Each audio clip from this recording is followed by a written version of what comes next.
नमस्कार मंडळी, स्वागत आहे आपल्या माझी नोकरी अड्डा या यूट्यूब चॅनेलवर. सरकारी नोकरी हवीये का? पण नुसत्या जाहिराती पाहून कंटाळा आलाय? मग ही बातमी तुमच्यासाठीच आहे.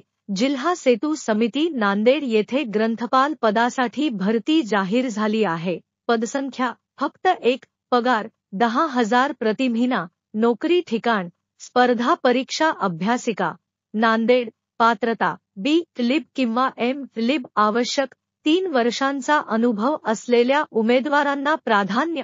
मराठी व इंग्रजी भाषेचं ज्ञान अनिवार्य. अर्जाची शेवटची तारीख 25 एप्रिल 2025. अर्जाची पद्धत ऑफलाईन. ही सुवर्णसंधी नका गमावू, लगेच अर्ज करा. लिंक डिस्क्रिप्शनमध्ये दिली आहे. अशाच सरकारी नोकरी अपडेटसाठी चॅनेल सबस्क्राइब करा आणि बेल आयकन दाबा. धन्यवाद.